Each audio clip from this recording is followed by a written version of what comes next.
Salam uşaqlar, hər birinizi xoş gördük. Bildiyimiz kimi uşaqlar artıq qəbul imtahanına çox az bir müddət qalıb. İmtahan verəcək hər bir kəsə uğurlar arzu edirəm. İnşallah ki, il boyu çəkdiyiniz əziyyətlərin qarşılığını görərsiniz uşaqlar.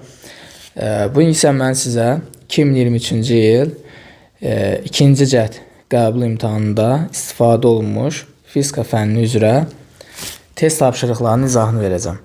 Beləliklə uşaqlar, vaxt itirmədən keçən sualların izahına. Bizə birinci sualda deyir ki, bir cism maqnit sahəsinə induksiya xətlərinə perpendikulyar istiqamətdə daxil olan yüklü zərrəciyin sürətini 2 dəfə artırıb, maqnit sahəsinin induksiyasını 4 dəfə azaltdıqda ona təsirdən Lorentz qüvvəsi necə dəyişər? Bildiyimiz kimi uşaqlar, Lorentz qüvvəsi Q, V, B sinüs alfadır. Burada yüklü zərrəcik induksiya xətlərinə perpendikulyar daxil olur. Ona görə sinüs 90 dərəcədir burada. Sinüs 90 dərəcədə bir qiymətini aldığı üçün bu şəkildə qeyd elədim. Gördüyümüz kimi Lorentz qüvvəsi həm maqnit induksiyasından, həm yükdən, həm sürətdən düz mütənasib şəkildə asılıdır. Bizə deyir ki, zərrəciyin sürətini 2 dəfə artır. Əgər biz zərrəciyin sürətini 2 dəfə artırsaq, onda Lorentz qüvvəsi 2 dəfə artar. Deyir ki, induksiyanı 4 dəfə azalt. İnduksiyanı isə 4 dəfə azaldanda Lorentz qüvvəsi 4 dəfə azalar. Fikir verin, Lorentz qüvvəsi 2 dəfə artdı, 4 dəfə azaldı. Nəticədə 2 dəfə azalmış oldu. Bunu belə də baxa bilərik. Məsələn, yazarıq F Lorentz bərabərdir. Q vurulsun, sürəti 2 dəfə artırdıq, 2V vurulsun, induksiyanı 4 dəfə azaltdıq, B bölünsün 4. Buradan necə olacaqdır? Q, V, B bölünsün 2. Əvvəl Lorentz qüvvəsi QVB-dir, indi QVB bölü 2 oldu, deməli 2 dəfə azaldı. 2 nömrəli sual. Yer səthindən şaquli istiqamətdə yuxarı atılmış 2 kiloqram kütləli cismin koordinatının zamandan asılılıq qrafiki verilibdir, deyir. Bu cismin başlanğıc kinetik enerjisini hesablayın. Deməli uşaqlar, biz əgər başlanğıc kinetik enerjini tapmaq istəyiriksə, M vurulsun, V0-ın kvadratı bölünsün 2 yazmalıyıq. Amma başlanğıc sürəti bilmirik. Fikir verirsinizsə, bu cisim yuxarı doğru atılıb 2 saniyə sonra yer səthindən 40 metr hündürlükdə olub. Əgər zaman və hündürlüyü biliriksə, başlanğıc sürəti tapa bilərik. Şaquli yuxarı atılmış hərəkət olduğundan görə bu bərabər yavaşlayan hərəkətdir. Onda H bərabərdir. V0T çıxılsın. JT kvadratı bölü 2 düsturundan istifadə eləyərək başlanğıc sürəti tapa bilərik. Deməli, H 40 bərabərdir. V0 bilmirik, zaman 2-dir. Buradan olur 2V0. Çıxılsın, J10 2'ye böldüm 5, vurulsun zaman 2'nin kvadratı 4. Buradan alırıq ki, 2V0 bərabərdir. Deməli, 60. V0 buradan nə alınır? 30 metr bölünsün, saniyə alınmış olur. Aparıb kinetik enerjinin düsturuna nəzərə alsaq, YK0 bərabərdir. M2 vur V0 30 kvadratı 900 bölünsün 2. Buradan 2'lər gedir. Başlanğıc kinetik enerji 900 joula bərabər olmuş olur. Doğru cavabımız C variantı. 3 nömrəli sual. Kütləsi 2 kiloqram olan cismin sürətinin zamandan asılılıq qrafiki verilmişdir. Əvəzləyici qüvvənin 6 saniyə müddətində həmin cisim üzərində gördüyü işi hesablayın. Deməli uşaqlar, biz bilirik ki, əvəzləyici qüvvənin gördüyü iş kinetik enerjinin dəyişməsinə bərabərdir. Kinetik enerjinin dəyişməsi də son kinetik enerji çıx başlanğıc kinetik enerjidir. YK minus YK0. Kinetik enerjinin düsturunu nəzərə alsaq, MV kvadratı bölü 2 yazsaq, son kinetik enerjinin yerinə yazaram. MV'nin kvadratı bölünsün 2. Çıxılsın, başlanğıc kinetik enerjinin yerinə yazaram. MV0'ın kvadratı bölünsün 2. Buradan da M bölünsün 2'nin mötərizə xaricinə çıxartsaq, V kvadratı minus V0'ın kvadratı olacaqdır. Deməli uşaqlar, hal-hazırda əlimizdə kütlənin qiyməti var. Başlanğıc sürətin də qiyməti var. Nə lazımdır? Mənə lazımdır 6 saniyə sonra cismin sürəti. Baxın, 6 saniyə müddətindədir. Deməli, bunu bir balaca uzadaq. Harca tutaq ki, 6 saniyə düşsün buralara bir yerə. Bax, bura uyğun mən sürətin qiymətini bilməliyəm. Yaxşı, bunu necə taparam? İlk öncə 4 saniyə üçün təcili tapağım. Buradan yazacağım ki, A bərabərdir V minus V0 bölünsün T. Deməli, 4 saniyə üçün son sürətimiz 8-dir. Başlanğıc sürətimiz 2-dir. Bölünsün zaman 4-dür. Buradan alırıq 1,5 metr bölünsün saniyənin kvadratı. Təcili tapdıq. Onda mən 6 saniyə üçün sürəti tapa bilərəm. V bərabərdir V0 plus AT düsturunu yazsaq. Çünki yeyinləşən hərəkətdir. V0'ımız 2, üstəgəl təcilimiz 1,5 vurulsun zaman 6. Buradan da alırıq 11 metr bölünsün saniyə. Deməli, baxın, 6-cı saniyənin sonu üçün sürətimiz 11-ə bərabərdir. Artıq rahat şəkildə məsələni həll edə bilərik.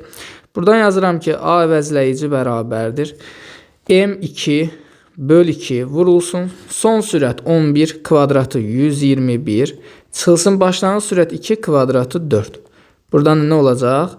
117 joule olacaqdır. Doğru cavabımız B variantı. Dördüncü sual. Dielektrik müstəvi üzərindəki yüklü kürələr sükunətdədir.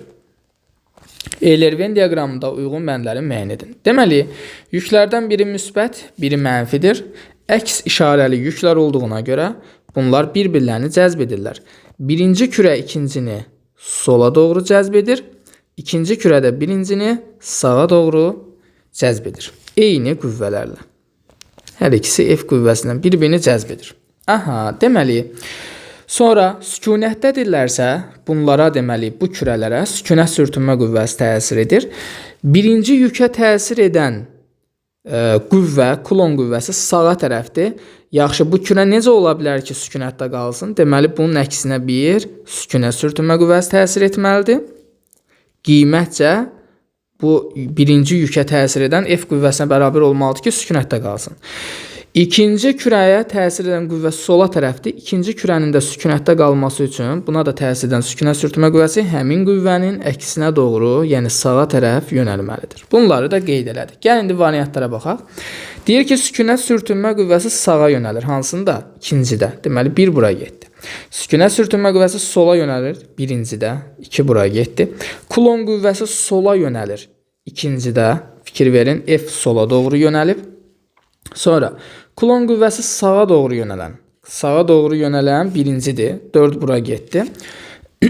Və deyir ki, sükunət sürtünmə qüvvəsi ədədi qiymətcə Coulomb qüvvəsinə bərabərdir. Bu uşaqlar hər ikisində belədir. Çünki birinci kürə də sükunətdədirsə, deməli birincidə də bu Coulomb qüvvəsi sükunət sürtünmə qüvvəsinə bərabərdir. İkinci kürədə sükunətdə olduğuna görə bu F qüvvəsi sükunət sürtünmə qüvvəsinə bərabərdir. Deməli 5 bunlar üçün ortaqdır. 2, 4, 5, 1, 3. Yəni 2, 4, 1, 3, 5 doğru cavabımız A variantı. 5-ci sual. Məftilin nisbi uzanmasının deformasiya etdirici qüvvənin modulundan asılı qrafik verilmişdir. Məftilin en kəsiyinin sahəsini hesablayın.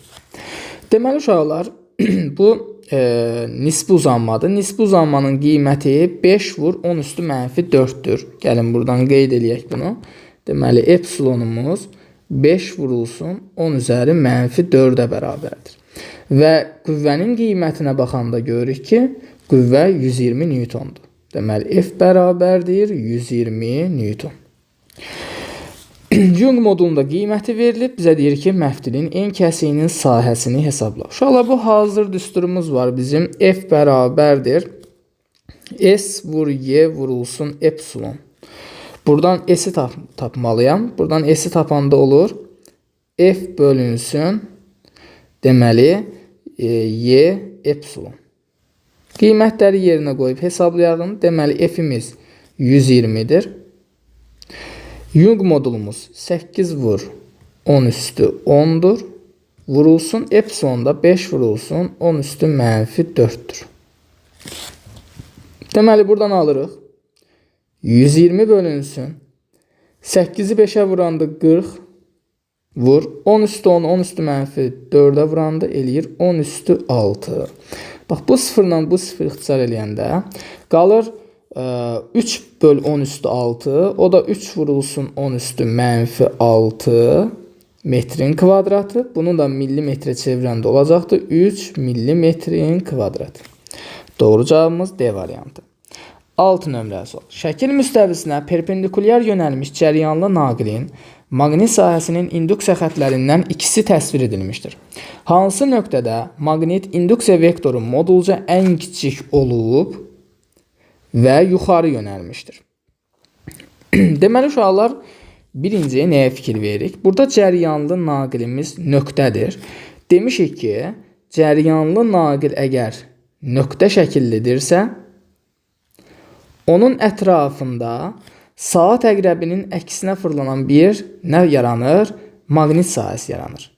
Yəni, nöqtədirsə, saat əqrəbinin əksinədir. Yox, əgər naqil X şəkillidirsə, bunun ətrafında saat əqrəbi istiqamətində fırlanan bir sahə yaranır.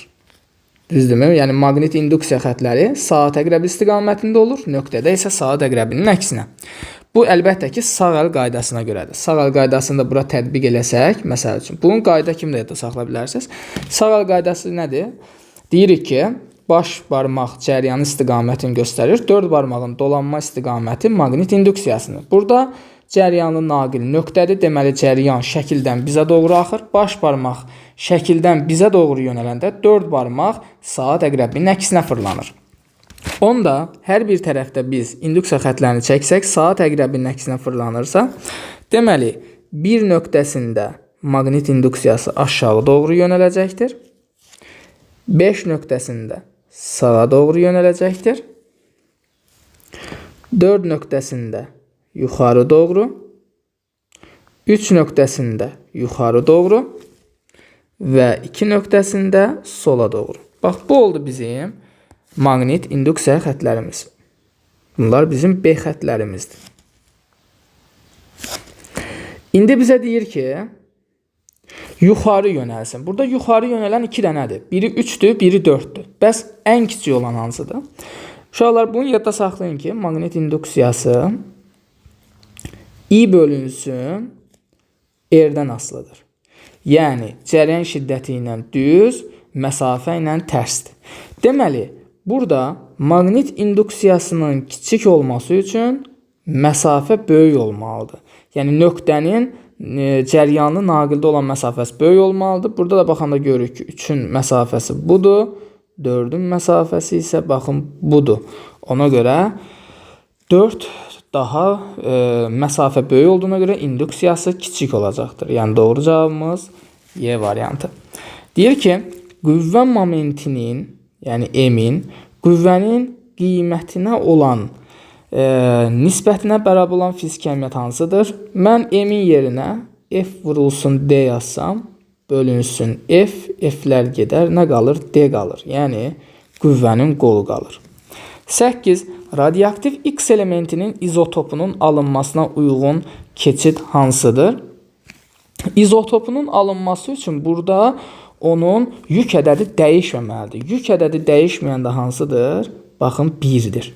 Doğru cavabımız yalnız 1, D variantı. 9 nömrəli sualı deyir ki, müşahidə başlanan anda K, L və M nöqtələrində olan cisimlər çevrə üzrə bərabər sürətlə hərəkət edir. Cisimlər göstərilən istiqamətdə hərəkət edərək eyni zamanda A nöqtəsində olur. Dövrətmə tezliklər arasında hansı münasibət doğrudur?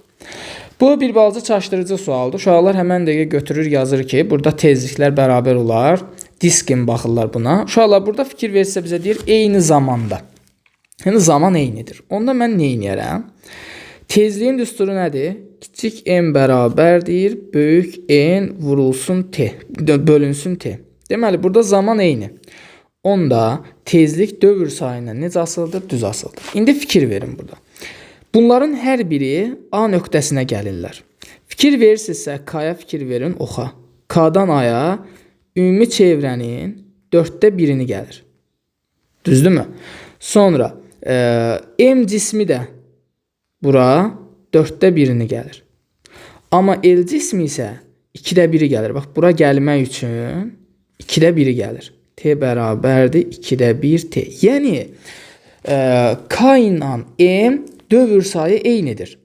Amma L'in dövr sayı digərlərindən çoxdur. Yəni mən burada dövr sayını müqayisə eləsəm, deyərəm ki, L böyükdür, K ilə M isə nədir? Bərabərdir.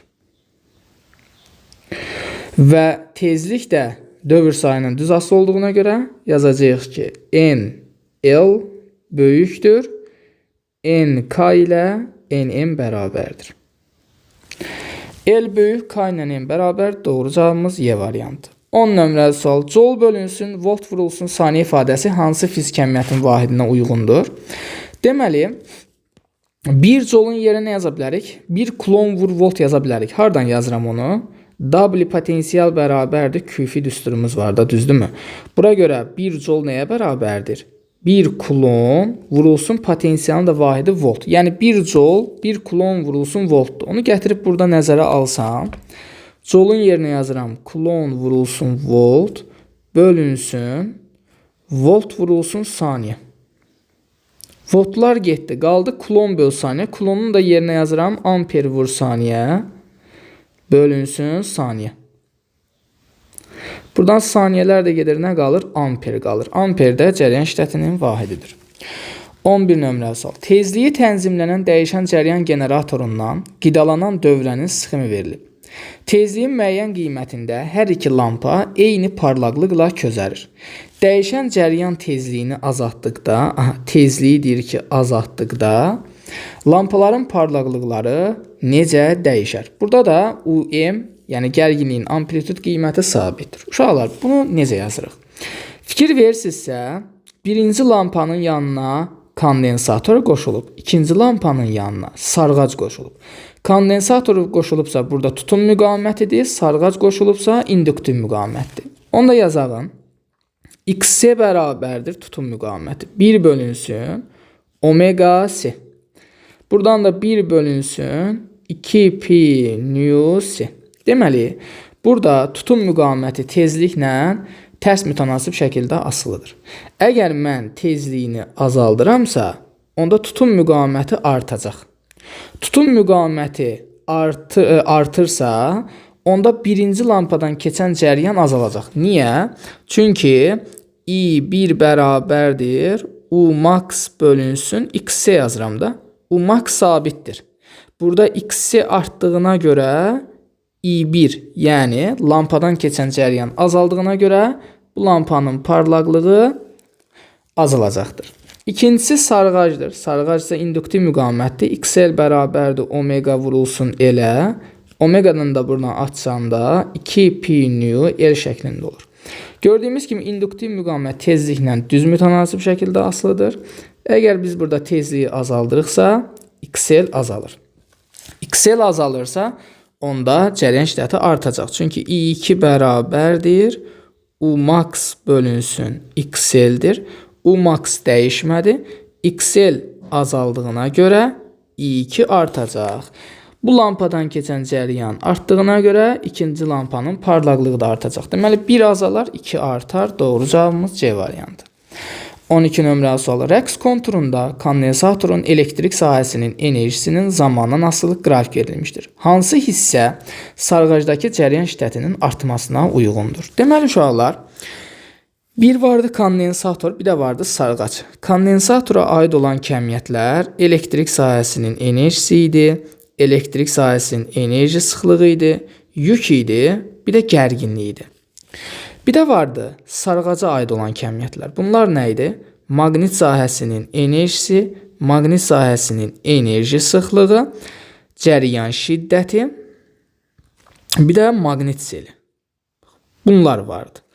Bax, buradakılar eyni qanunla dəyişir. Eyni anda maksimum olurlar, eyni anda minimum olurlar, eyni anda artıb, eyni anda azalırlar.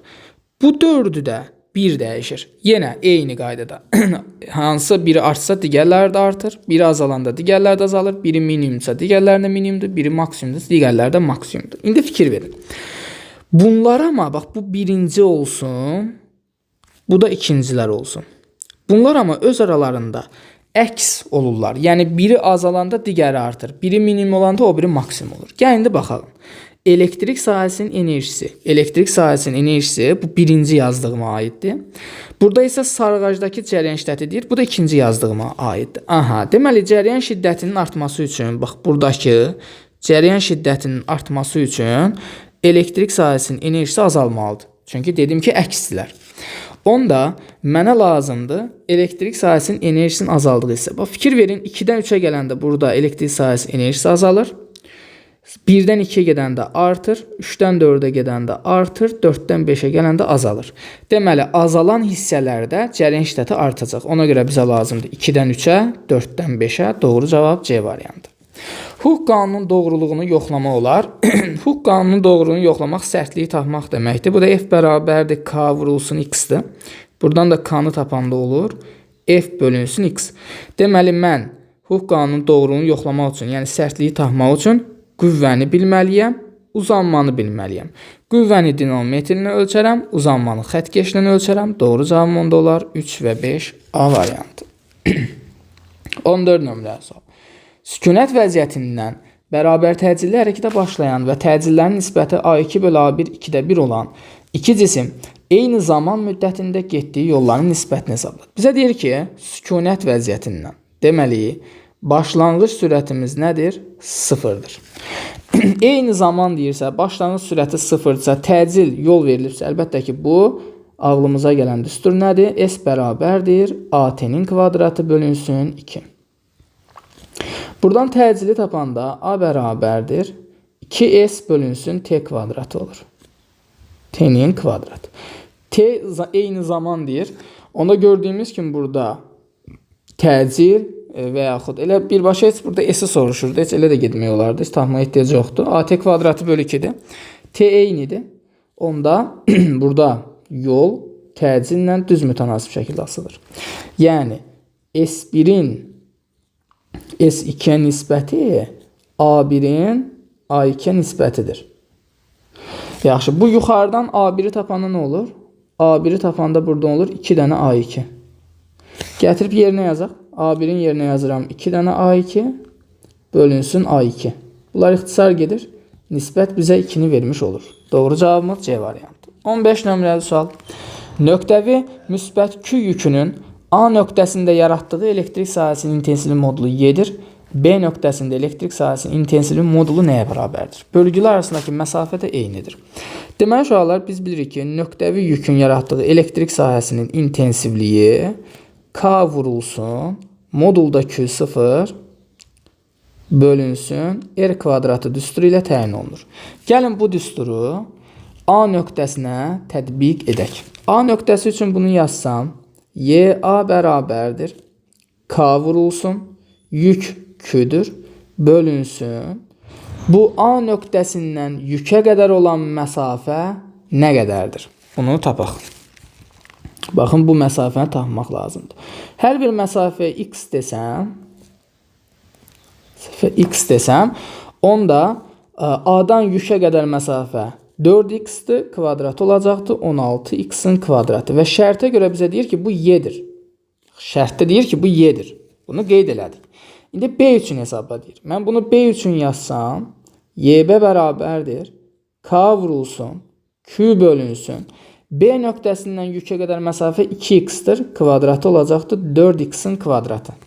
Deyir ki, bu nəyə bərabərdir? Aha, onda əgər bu birinci, bax, bu yazdığım soldakı ifadə var ya, KQ böl 16x kvadratı y-dirsə, onda buradan KQ böl x kvadratı 16y bərabər olmazmı? Baxın, KQ bölünsün, x kvadratı buradan olar 16y. Gətirib onda bu aşağıdakı ifadədə bunu nəzərə alsam, K2 böl x kvadratın yerinə 16y yazıram, bölünsün 4. Buradan da nə alınır? 4y alınmış olur. Doğru cavabımız A variantı. 16 nömrəli sual. Harmonik rəqs edən cismin koordinatının zamandan asılı qrafiki təsvir edilib, sürətin maksimal qiymətini hesabla. Biz bunu Vmax bərabərdir omega vurulsun, xm-ə görə tapa bilərik. Omeganı da açıram, 2pi bölünsün t yazacağım. Vurulsun xm. İndi qiymətləri yerinə qoyub hesablayalım. 2 vur pi-nin qiyməti 3 bölünsün periodumuz. Periodumuz 4 dənə bu hissələrdən sayırıq da. Bu 1, bu 2, bu 3, bu da 4. Hara düşdü? 4 saniyə düşdü. Demək, bunun periodu 4 saniyədir. Böl 4 vurulsun. Amplitudum da nə qədərdir? 0,6-dır. Bunu hesablasaq, 6 böl 4, 1/5, 1/5-də 0,6-ya vuranda 0,9 metr bölünsün saniyə olacaqdır. Doğru cavabımız Y variantı. 17. Spirometri birinci otaqdan ikinci otağa apardıqda quru termometrin göstərişi dəyişmədi. Yaş termometrin göstəricisi artdı. Deməli, qeyd eləyək, T quru sabit qalıb, dəyişməyib. Yaş termometrin göstəricisi isə artıb. T yaş. Bu isə artıb. Deyir ki, otaqlarda havanın temperaturları və nisbi rütubətləri arasındakı hansı münasibət doğrudur? Uşaqlar, deməli, quru termometr otağın temperaturunu ölçür. Və burada quru termometrin göstərişi dəyişmədiyinə görə otaqlardakı havanın temperaturu da dəyişməz. Amma nisbi rütubəti necə müqayisə edirəm? Yadınızda saxlayırsınız ki, nisbi rütubət 1 bölünsün, T quru çıxılsın, T yaş fərqindən tərs asılıdır. Nisbi rütubət bu fərqdən tərs asılıdır. Quru termometrin göstərişi dəyişməyib. Nisbi rütubət yaş termometrin göstərişi ilə tərs asılı olmalıydı. Qarşıdakı mənfiyə görə düz asılıdır. Onda yaş termometrin göstərişi artıbsa, nisbi rütubət də artacaq. Artacaqsa, deməli, ikinci otaqdakı nisbi rütubət birinci otağın nisbi rütubətindən böyükdür. Deməli, T2 T1-ə bərabər, F2 F1-dən böyük. Doğru cavab Y variantı. 18 nömrəli sual. Cismin sürətinin proyeksiyasının zamandan asılı qrafiki verilmişdir. Hansı zaman intervalında cismə təsir edən qüvvələrin əvəzləyicisi modulu ən kiçikdir? Uşaqlar, biz bilirik ki, əvəzləyici qüvvə nəyə bərabərdir? M vurulsun A-ya bərabərdir. M sabitdir, kütlə dəyişmir. Deməli, əvəzləyici qüvvəsinin modulunun kiçik olması üçün təcili kiçik olmalıdır. Təcil dediyimiz şey də nədir? A bərabərdir V minus V0 bölünsün T. İndi sürət dəyişməsi zamana nisbəti təcildir. Sizcə, indi fikir verik qrafikə. Hansında sürət dəyişməsinin kiçikdir eyni zaman müddətində? Baxıram ki, bax bu hissədə 3-4 intervalında 1 saniyədə bunun sürət dəyişməsi ən kiçikdir. Qrafiklərdən baxanda bunu bilmək olur. Sürət dəyişməsi ən kiçiksə təcil də ən kiçik olacaq. Ona görə əvəzləyici qüvvənin modulu da 3-4 hissəsində ən kiçik olacaqdır.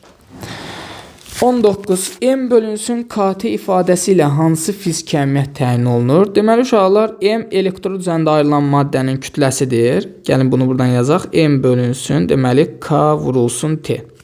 Deməli, digər tərəfdən elektrod üzərində ayrılan maddənin kütləsi K vurulsun Q düsturundan tapılır. Bölünsün KT. Q də IT-yə bərabərdir. Onda bu olur KIT bölünsün KT. Buradan KT-lər ixtisar gedir, qalır I. I də nədir? Cəryan şiddətidir. Elektroddən keçən cəryan şiddəti. 20 nömrəli sual. Hər birinin müqaməti 6 ohm olan 5 rezistor şəkildəki kimi birləşdirilmişdir. Ampermetrin göstərişi nəyə bərabərdir? Deməli, bunun da müqaməti 6 ohmdur, bunun da müqaməti 6 ohm. Hər birinin müqaməti 6 ohmdur. İndi bizdən baxın, buradakı ampermetrin göstərişini soruşur. Gəlin dövrənin ümumi müqamətini tapaq. Dövrənin ümumi müqamətini tapanda bu üçü bir-birinə paralel birləşib. Paraleldə eyni müqamətlidirsə birinin müqamətini sayına bölürəm. 6-dır, 3 dənədir. 6-nı 3-ə böləndə buranın müqamətini alıram 2. Sonra bu ikisi də bir-birinə paraleldir. 6-nı indi sayına 2-yə bölürəm, alıram 3. Aldığım bu 2, bu 3-ə ardıcıldır, toplanır, olur 5. Deməli, ümumi müqamətimiz 5 ohma bərabərdir. Buradan qeyd eləyək. Ümumi 5 ohmdur. Burada fikir versəm mənbənin gərginliyi də verilib. Onda biz mənbədən gələn cəryan şiddətini tapa bilərik. Bu I bərabərdir, U bölünsün R-dir. R ümumi. Mənbənin gərginliyi 15-dir, ümumi müqamət 5-dir. Buradan alırıq 3 amper. Baxın, bu 3 amper bu ampermetrin göstərişi deyil ha. Bu 3 amper mənbədən gələndir. Yəni mənbədən, baxın, burada mənfi, bura müsbətdən. Müsbətdən mənfiyə cəryan gəlir. Deməli, bu mənbədən gələn cəryan 3 amperdir. Bəs bu 3 amper necə olacaq? Bu 3 amper gəlir, bura çatır. Bunlar eyni müqamətli olduğuna görə bərabər bölünəcək. 1,5'i yuxarıdan gedir, 1,5'i aşağıdan gedir. Bunlar yenidən buradan birləşdirilər, 3 amperi gəldi. İndi 3 amperi gəlib bura çatanda 3 yerə bölünməlidir. Bunları da eyni müqamətli olduğuna görə hər birinə bərabər bölünəcək. Onda gələn 3 amperin 1 amperi yuxarıdan gedər, 1 amperi ortadan gedər, 1 amperi də aşağıdan gedər.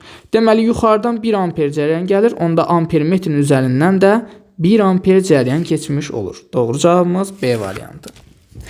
21 nömrəli sual. Sabit induktivlikli sarğacdakı cəryan şiddətinin zamandan asılılıq qrafiki verilmişdir. Sarğacda yaranan öz-özünə induksiya EHG-sinin modulunun zamandan asılılıq qrafiki hansıdır? Biz bilirik ki, öz-özünə induksiya EHG-si epsilon induksiya bərabərdir. Mənfi L vurulsun, delta I bölünsün, delta T'dir. Bunu da biz mənfi L I' T yazırıq. Bu nə deməkdir? Elektrik hərəkət qüvvəsi cəryan şiddətinin zamana görə törəməsidir. Yəni, cəryan şiddətindən törəmə alanda bizə EHG-ni verir. Cəryan şiddəti baxıram ki, burada xəttidir. Xəttinin törəməsi nəyi verər? Sabiti verər.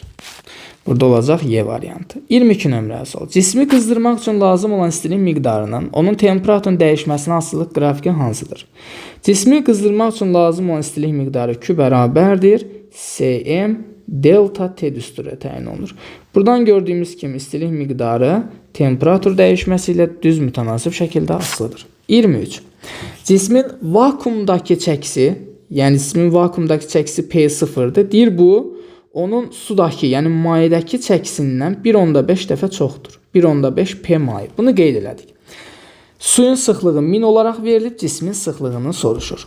Deməli, uşaqlar, biz bilirik ki, cismin mayedəki çəkisi onun havadakı çəkisindən Arximed qüvvəsi qədər azdır. Düsturumuzu necə çıxardırdıq?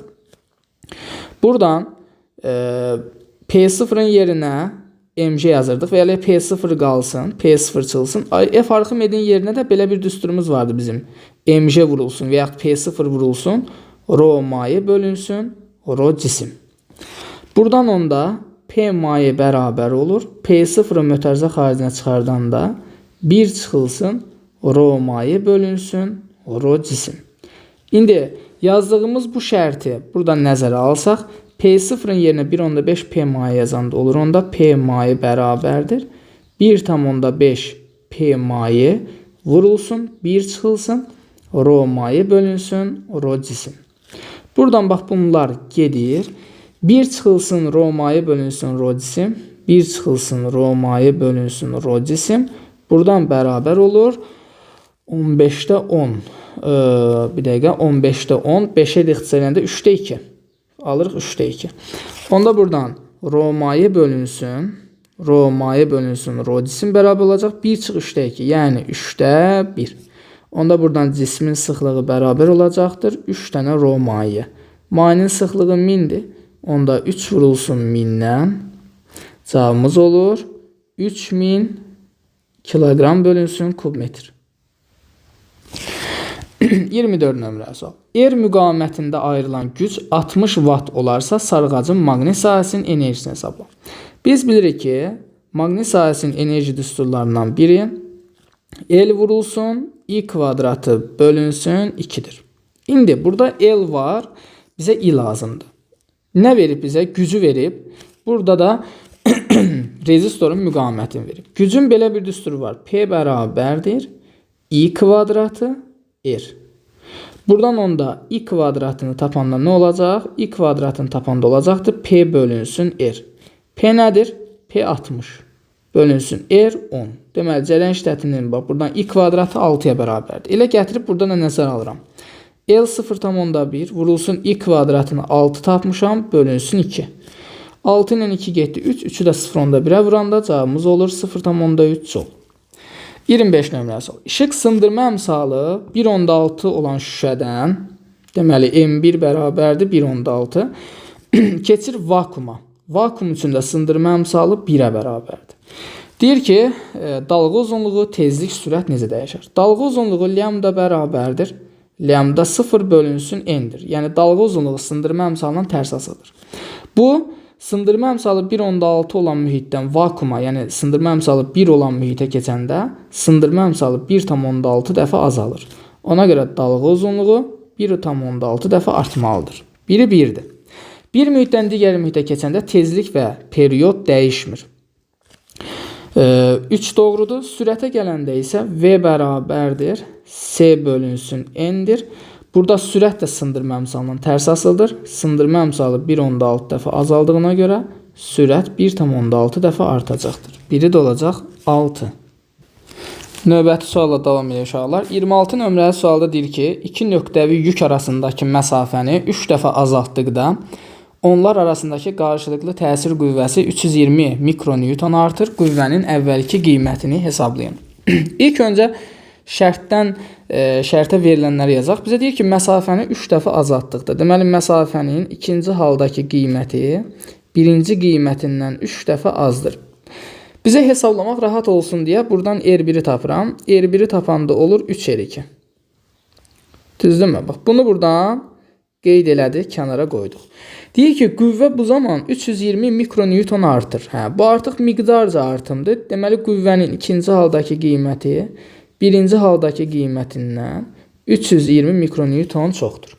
Deyir ki, qüvvənin əvvəlki qiymətini tap. Yəni, bizdən F1-i soruşur. Burada indi biz düsturumuzu bilirik ki, F bərabərdir, K vurulsun.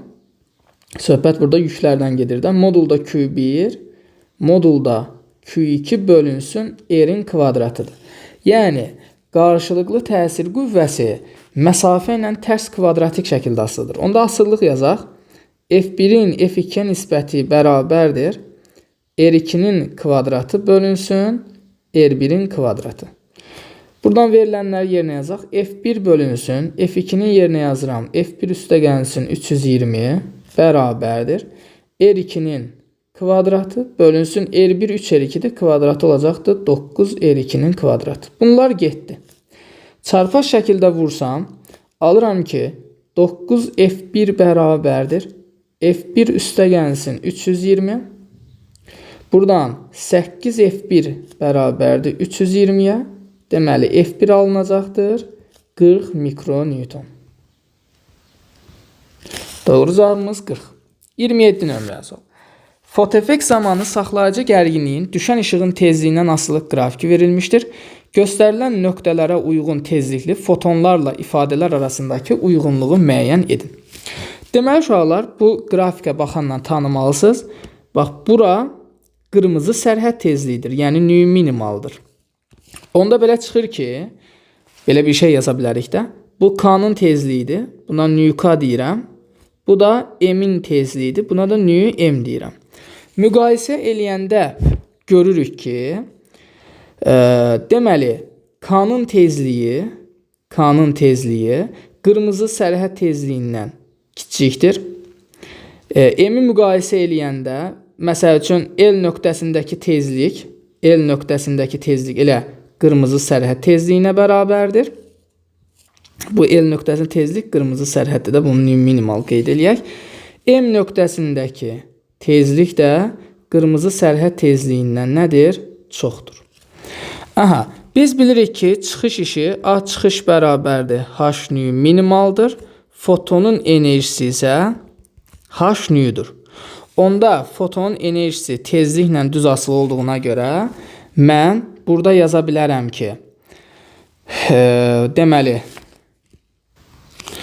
yaza bilərəm ki, uşaqlar enerji ilə ifadə eləsəm, deyə bilərəm ki, K nöqtəsinə uyğun fotonun enerjisi çıxış işindən deməli nədir? Kiçikdir. Bunu qeyd eləyə bilərəm. L nöqtəsində yaza bilərəm ki, L nöqtəsindəki fotonun enerjisi çıxış işinə bərabərdir. Çünki nü minimaldır da. Çıxış işində də H nü minimaldır. Fikir verin, düzdür. M nöqtəsində də fotonun enerjisi deyə bilərəm ki, çıxış işindən böyükdür. Niyə? Çünki M nöqtəsinə uyğun tezlik qırmızı sərhəd tezliyindən çoxdur. İndi gəlin bura baxalım. Deyir, enerjisi çıxış işindən kiçikdir. Hansında? K nöqtəsində 1-ə getdi A variantı. Enerjisi çıxış işindən böyükdür M nöqtəsində 3-ə getdi B variantı. Sonra fotoeffekt yaratmır. Nə vaxt fotoeffekt şərtimiz nə idi? Demişdik ki, fotonun enerjisi çıxış işindən böyük və ona bərabər olsun. Düzdürmü? Tezlik qırmızı sərhəd tezliyindən böyük ona bərabər olsun. Dalğa uzunluğu qırmızı sərhəd dalğa uzunluğundan kiçikdir, bərabər olsun. Bax, bu hallarda biz deyirdik ki, fotoeffekt baş verir. İndi burada fotoeffekt yaratmaması üçün nə baş verməlidir? Fotonun enerjisi çıxışından kiçik olmalıdır. Harda foton enerjisi çıxışından kiçik oldu? K nöqtəsində. Deməli, C də bura aiddir. Enerjisi çıxışına bərabərdir. L nöqtəsində. D bura aiddir. Tezliyi fotoeffektin qırmızı sərhədinə bərabərdir. Harda oldu bu? L fikir verin. Hansında bu yazdıqlarımdan hansında tezlik qırmızı sərhəd tezliyinə bərabər oldu? L nöqtəsində. Nu L bərabərdir nu M. Deməli, Y də bura aiddir. 1-ə AC, 2-yə D-yə, 3-ə B doğru cavabdır. Qəşəng sual uşaqlar, bu imtahana yenə də düşə bilər. 28 nömrəli sual. Gözə düşən paralel işıq şüaları tor təbəqəsindən öndə kəsişir. Bu gözün hansı görmə qüsuru var və bu qüsuru aradan qaldırmaq üçün hansı linzalı eynəkdən istifadə etmək lazımdır? Deməli uşaqlar, əgər şüalar tor təbəqəsindən öndə kəsişirsə, bu yaxın görmə qüsurudur. Tor təbəqəsindən uzaqda kəsişirsə, bu uzaq görmə qüsurudur. Bizə şərtdə deyir ki, bu öndə kəsişir. Deməli, bu qüsur yaxından görmə qüsurudur. Yaxından görmə qüsuru. Yaxşı. İndi biz yaxından görmə qüsurunu aradan qaldırmaq üçün uşaqlar səpici linzalı eynəkdən istifadə etməliyik. İndi burada səpici linza hansıdır? Toplayıcı. Baxın, ortası kənarlarına nisbətən qalın olan linza toplayıcı linzadır. Yəni bu toplayıcıdır. Ortası kənarlarına nisbətən nazik olan linza isə səpici linzadır. Baxın, bu da səpici linzadır. Biz isə yaxından görmə qüsurunu aradan qaldırmaq üçün səpici linzalı eynəkdən istifadə etməliyik. Deməli, yaxından görmə qüsuru var. Belə yazmalıyıq. Yaxından görmə qüsuru var. Bunu aradan qaldırmaq üçün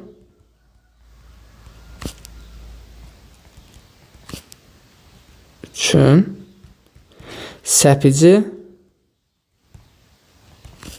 linzalı eynəkdən, yəni L linzasından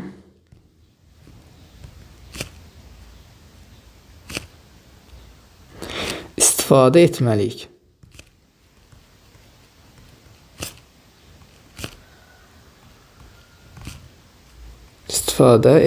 Qutardı, getdi.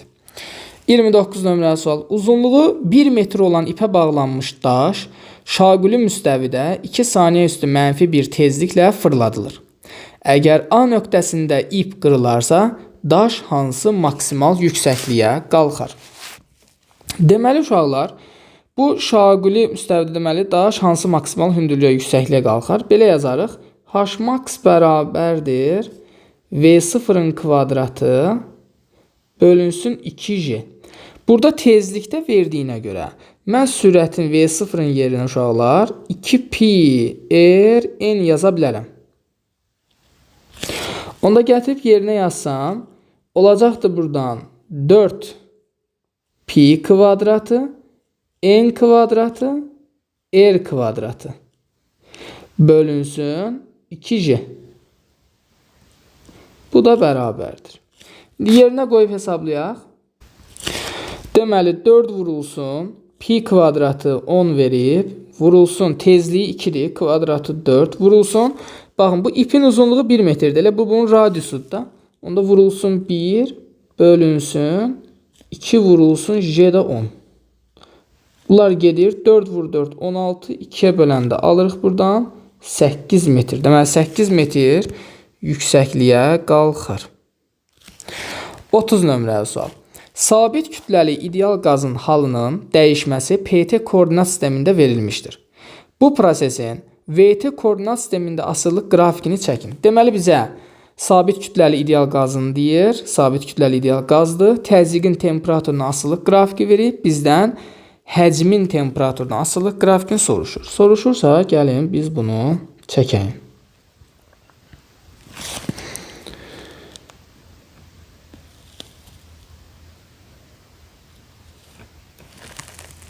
İki dəqiqə.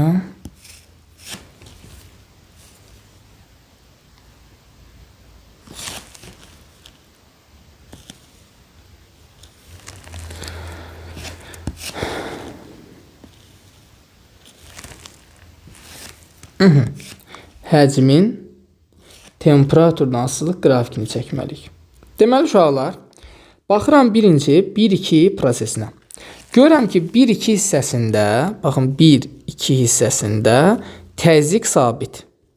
Təzyiqi bizə sabit verib, düzdürmü?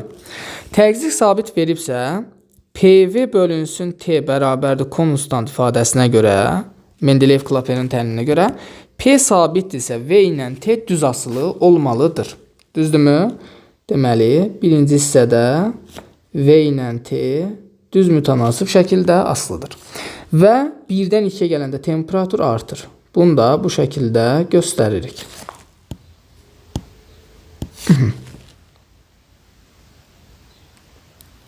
Bu şəkildə göstəririk. Sonra keçdik 2 ilə 3-ə. Baxırıq ki, 2-dən 3-ə P ilə T düz asılıdır. Baxıram tənliyə. P ilə T nə vaxt düz asılı olar? Gərək V sabit qalsın. Deməli, bunun 2-3 hissəsində həcmi sabitdir. Amma yenə də temperaturu artır. Bu oldu. Bax, bura 1-2 hissəsidir. Bura 2-3 hissəsidir. 3-dən 4-ə gələndə görürəm ki, deməli, temperatur sabitdir. Temperatur sabitdirsə, burada da temperatur sabit çəkməliyəm. Amma PV bölünsün T bərabərdir konstanta görə temperatur sabitsə P ilə V tərs asılıdır. 3-dən 4-ə baxıram ki, P artır. P artırsa, bax, P artırsa V azalmalıdır. Deməli, mənim qrafikim aşağıya doğru gəlməlidir. Bu şəkildə gələcəkdir. Və temperatur sabitdir, həcmimiz də azalır. Bu da oldu 3-4 hissəsi. Uşaqlar, bizim qrafikimiz bu formada olmalıdır. Sualları bitirdik. Ümidvaram ki, hər kəsə aydın oldu. Deməli, uşaqlar, ümumi suallara baxanda görürük ki, yəni, suallar elə də çətin suallar deyil. Yəni, bir növ toplunu yeri-yerində işləmişsinizsə əgər, yəni bu sualların öhdəsindən gəlmək çox-çox rahatdır. Ümidvaram ki, imtahanda da yaxşı olar. Suallar düşünmürəm ki, çox da çətin olsun. Yəni, indiyə qədər işlədiyiniz formada suallar olacaq. Hər birinizə uğurlar arzu edirəm uşaqlar. İnşallah hər şey yaxşı olacaq. Çəkdiyiniz əziyyətlərin bəhrəsini görəcəksiniz. Yəni, nə qədər əziyyət çəkmişsinizsə, hansı formada əziyyət çəkmişsinizsə, onun qarşılığını görəcəksiniz. Çox əziyyət çəkmişsənsə, yüksək bal yığacaqsan. Az əziyyət çəkmişsənsə, ona uyğun nəticə göstərəcəksən. Hər birinizə uğurlar arzu edirəm uşaqlar. İnşallah hər şey yaxşı olacaq. Növbəti videolarda görüşənə qədər özünüzə yaxşı baxın. Sağ olun, sağlıqla qalın.